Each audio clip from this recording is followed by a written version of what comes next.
Some medications come packaged with medication droppers with measurements on the side. If a medication comes with a special dropper, use the dropper only when given that medication. That dropper stays with the medication, and some manufacturers have you replace the cap with the dropper/cap so that it is always ready for us to prepare the correct dose of medication. These droppers usually have the name of medication and the strength of the medication printed on them. Be careful and know if the measurements on the dropper are in mg or ml, and prepare your client's dose appropriately. You will see a dropper/cap demonstrated in the video. If you use a different measuring device, you increase your chances of making a dosing error. When using the special droppers, draw up the accurate dose of medication and put it into a medicine cup to deliver it to the client. Do not use the dropper to give the client the oral medication, because that will contaminate the dropper and in turn contaminate the remaining liquid medication. There are other medication measuring devices that are often seen with children, including a medication spoon that has a measured handle, and the medication is held in the specially designed handle. Smaller children can be given their medication with a pacifier dispenser. It is very important that you become familiar with the measurement device used by your agency.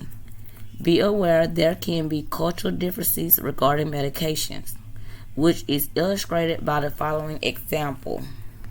When providing instructions to Chinese parents to give their children a teaspoon of cough syrup, the nurse expects the child will receive a Western medication spoon of 5 cc's of medication.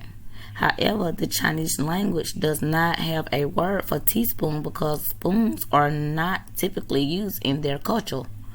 The spoon most commonly used is the porcelain soup spoon, like you see at Chinese restaurants. This soup spoon is designed with a slotted handle that allows the liquid to run down the handle from the bowl of the spoon into the mouth of the child, making it easier to feed the child. To compound the issue, this is the spoon used to administer herbal soups, a form of medication, so it makes sense to the Chinese parents to give medicine with this spoon. These spoons are much larger than the Western spoons and contains 15 cc's instead of expected 5 cc's. The outcome can be harmful to the child because of over-medicating when the Chinese household teaspoon is used. HRSA/2001.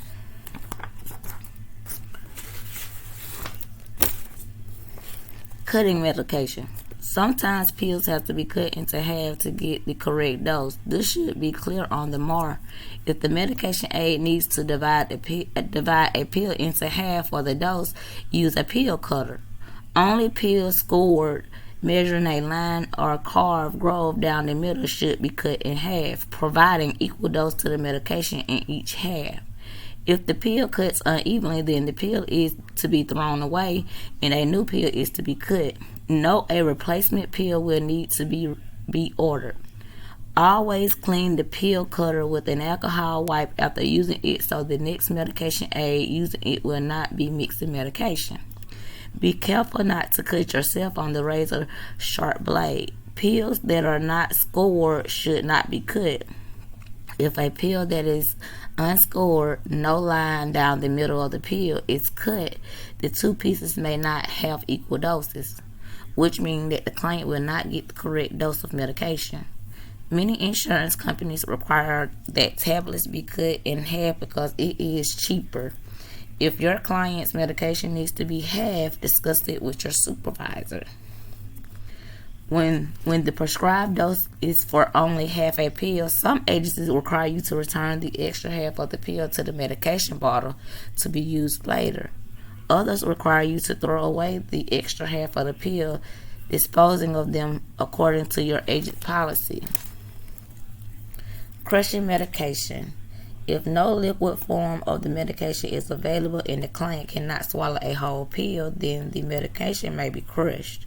If you are to crush the pill, you will be instructed to do so on the MAR.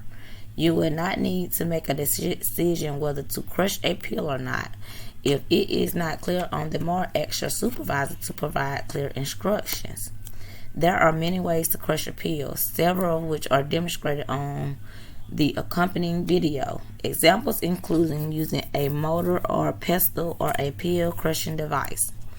The pill can be crushed in its package if only one pill is in the package, or it can be placed between two clean small paper medication cups and crushed with a pestle or other crushing device. When crushing a pill, always use clean tools, and when finished crushing the pill, clean the tools that come in contact with the medication with alcohol or soap and water, being sure to dry them off, returning them to the storage. When a pill is crushed, it will taste bitter. It is common to carefully mix the medication with a small amount of food, such as applesauce or pudding, to help the client tolerate the taste as they take the now bitter medication.